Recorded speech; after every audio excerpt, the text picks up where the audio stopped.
Thanks for coming back to watch AndyTube. This is part number 25 of the Singer Model 404 restoration series. And in this part we're going to put the pressure bar back in and the associated parts. So you did such a great job, you got your pressure bar bushing all ready to go. So now we can do the pressure bar. Now before we put the bar in, we want to put the pressure bar lifter in, because the bar covers up the pressure bar lifter hinge screw. So you got to put this part in first before you put in the pressure bar. So let me show you a picture of these parts. The lifter and the hinge screw. Okay, so I just want to talk about these parts for a second. I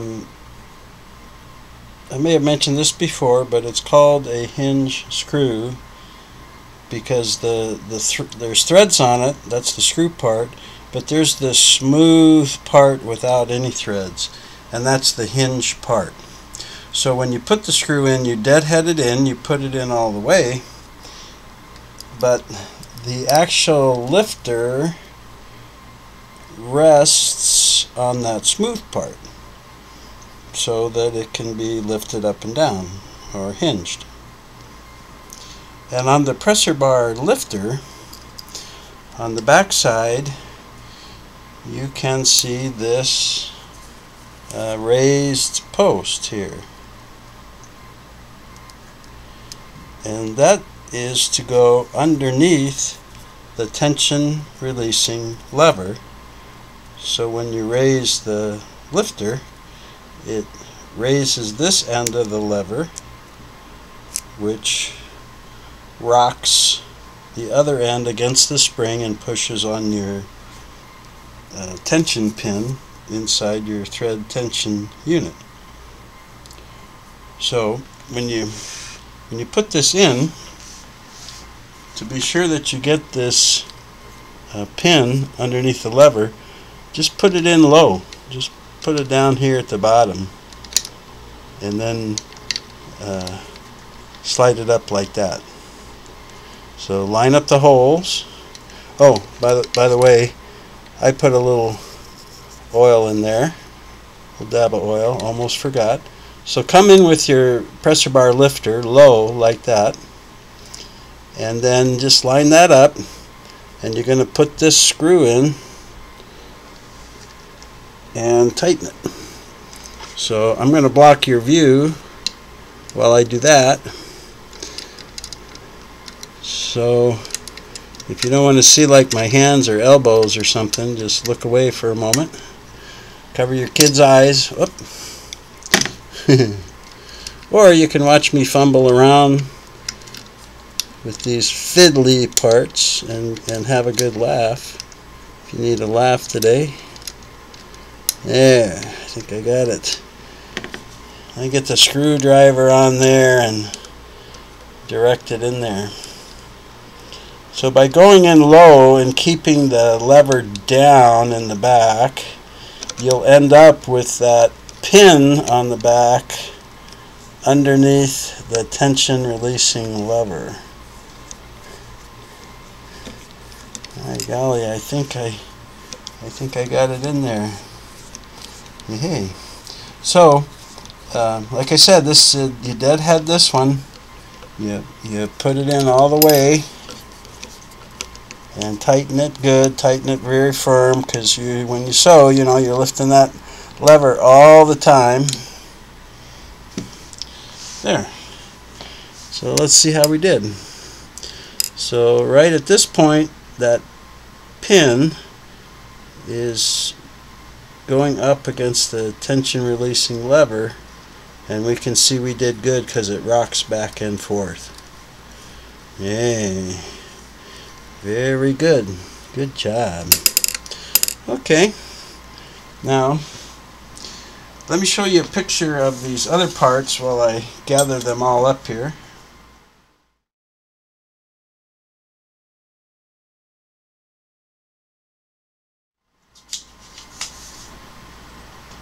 Okay, get these lined up here. The next thing that we're going to put in is the pressure bar guide bracket. So that's to guide the pressure bar, and the tab or tail of this bracket fits into this slot that's cut on the side of the face, and the bracket rests on the top of the pressure bar lifter.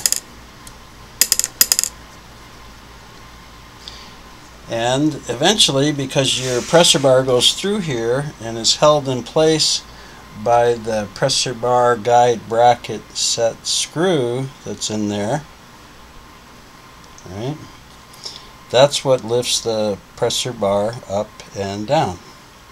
So to get started with the installation, you're just going to come from the inside out and stick that tail or tab on it out of that slot. There. Okay, that's good enough. Just get it in there for now. Let's see if it's coming out. Yeah, there it is. Now we can see see how that's gonna, you can see how that's going to slide up and down. Whoops. When you lift that lever. Okay. That was easy, huh? So make sure that that the set screw is backed out a little bit so the pressure bar can go in there okay. Because now we are going to put the pressure bar. So, this is where your pressure foot's going to attach, so it has to go in.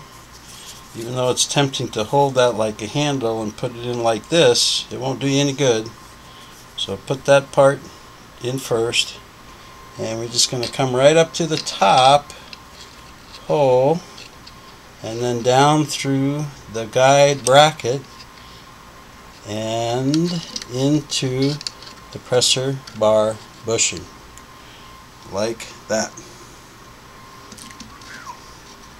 Wow, this is so easy, isn't it? Who knew? Who knew? And look at that, nice and clean, huh? Doesn't that look nice in there? We did a great job cleaning that up. Okay, so here what I've got is the pressure regulating thumb screw extension pin and spring. So this is the pressure bar spring, and this is the extension pin that goes up there, so that when we put the pressure regulating thumb screw in, the extension pin has to be there to go down far enough to push on the spring. So we'll just take this pin, extension pin, and the spring, and it should be attached. It's all cleaned up. So we'll slide it in the top, spring first, into the pressure bar. And we'll put that pressure bar down a little bit more. Okay. Still really easy. Now we're going to put in the pressure regulating thumb screw, but we don't have to tighten it up very much. We're just going to get it in there. There's a little cupped, it's just a little 1/8 of an inch deep cup, and that cup is what will hold or center that extension pin. So get it in there. just give it a couple turns. We don't need any pressure on it at this time because we have to set the height. So this is loose right now. This is backed off because we're going to need to raise and lower this. And the way that we're going to set the height is above the needle bar.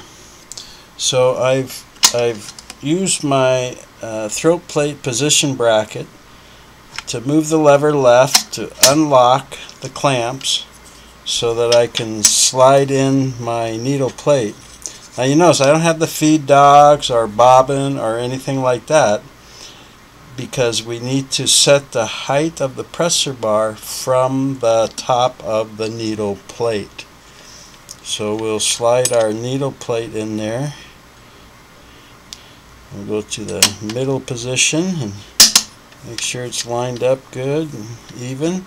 And then we'll go all the way to the right and down. That's good. Okay, boy, we did such a good job with that. Look at that. That was easy, wasn't it? Okay. Then get my needle bar up out of the way and get this down a little bit because I have to put a presser foot on here to measure the height from the bottom of the presser foot to the top of the throat plate or needle plate on this model is 0.295 inches. So I've got to measure that or set that height, and I need to get this on here to do it. So some more fiddly you can watch, but let me get the thumb screw. Wow, look at that thumb screw, huh? That's a real beefy guy there. I don't know if you happen to see the video I did of comparing the model 221, 301, and 404. And I said that I like the 404 because it really was made heavy duty. Look at that. That's a nice heavy duty thumb screw. So anyway, let me get that thumb screw on there and get this presser foot attached.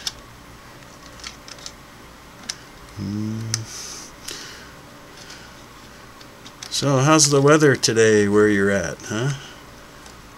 It's about 100 degrees here in Phoenix today, June something, forget what today is. It's in the earlier part of June though. So I think it's just below 100 actually. 'Cause I don't think of it as hot till it hits 100. After that I kind of quit keeping track of the degrees and I just call it 100 and hot. Because 100, 105, 10, you know, when it gets over 115, then I say it's really hot. Okay, so I got that on there, and you see how that's loose. I don't have this tightened down. I don't have the set screw holding, so it's nice and loose here. Because I got to get a space of 0.295 inch. So what I found out is on the U.S. quarter, a 25-cent piece of the U.S. dollar, so a quarter, 0.295 is 4.275 of these. So if I start out with 4 of those for the height, and get them under that presser foot, I'm almost there. And if you don't have any other way to measure, just put 4 quarters in there and you'll only be a 0.275 thickness of a quarter away. Now what that leaves from the 0.295 is about a 0.18 or 9. And I have a feeler gauge that I use when I do adjustments on the machine. So I pulled out the blade that's 0.018. So I'm going to raise that presser foot and I'm going to set that in there on top of the quarters underneath my presser foot. So that's going to give me a 0.294. Now I could use a different blade and go to 295, but for some reason I've always just gone to 294.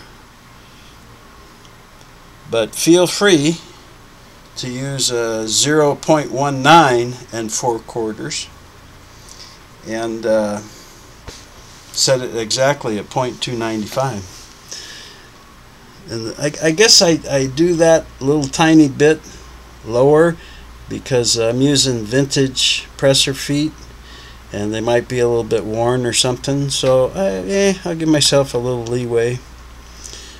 Okay, so I'm very confident that the height of that bottom of the presser foot is 0.295 inches above the top of my throat plate or needle plate. So I got the height. Now also what you got to do here is line it up front to back. You want it parallel with the feed dogs. So there you can get into your eyeball situation. Go and face the machine like you're going to sew, and you can use this edge. There's edges on the needle plate, numbers, grooves in there. So just line it up. Give it your best shot. I trust you. And it's easy to adjust later. So I've got the height. Now I've got it lined up front to back. So now I'm going to excuse me, now I'm going to tighten that set screw, the presser bar guide bracket set screw, and that's going to hold the presser bar tight. The only thing I'm forgetting is raising this up. Aha, because that's the height. I couldn't sew with it that high, could I? It wouldn't pull any fabric. It wouldn't get the fabric under there. Wouldn't let it go through. So I need to raise my presser bar lifter.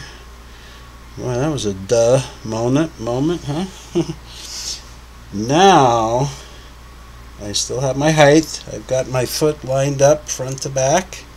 Now I'm going to tighten that set screw, because then when I raise the lifter and raise the presser foot, I'll be at the factory height or close to it. I'll be at 0.294 and the factory repair guide said 295. Oops, I need a smaller tip. Sorry about that. I misjudged that tip. Boy, I'm glad I remembered and told you to lift that up, huh? If you would have said it like that, you would have said, well, that guy's an idiot. How do I unsubscribe from this guy? Alright. Good, nice and tight. So how did I do here? Yep. Okay, I'm going to pull out my feeler gauge and my 4/4, and there I have my presser height. Now it's a US quarter is 1/16 of 1 inch. So on some of the Singer models that the presser foot comes up a little higher than this and comes up 5/16, you just put 5/4 and you're done. And this is the height for the 401A, the 400 series, 401A, 403A, and the heavy duty 404, this model. It's all 0.295 inch. So if you didn't have a feeler gauge and you just wanted to get some sewing done, just put 4/4 under there, and you'll be good to go. You can probably sew about 90% of the fabrics that you want to use with that. So we drop that down. Now look, I don't have any tension on it, so now I'm going to go ahead and put some tension with the pressure regulating thumb screw. And oh, that's pretty hard. So just whatever, just get a little bit on there. We'll be adjusting that later when we do all the factory adjusting. But yep, I like it. Looks good. Oh, that's kind of hard, isn't it? Yeah, I'll back that off a little bit. Now, let's see, what was I going to tell? Oh yeah, you know, when I was putting this in, this bracket to put it out the side there, I was kind of fumbling around, had a hard time. Then I remembered I was supposed to lower the needle. So you get that needle bar out of there, and then you've got, it's real easy to slide this in and out. So see, by watching to the end of the video, you pick up a few more tips. Okay, and I think while I'm here, I'm going to unlock the throat plate clamps and slide this off, because I'm going to be preparing to do everybody's favorite part, the bobbin and hook area parts. So take this screw back off here, and I'll be doing my preparation. And thanks so much for tuning in for this pressure bar installation and setting the height. It was easy. You did it. Look at that. Look how much you're doing. Look at all this stuff you've done. Who knew, huh? Good job. Good job. So come on back for the next video, and we're going to start putting feed dogs and bobbin parts and stuff back in here. Thanks again for watching. Take care.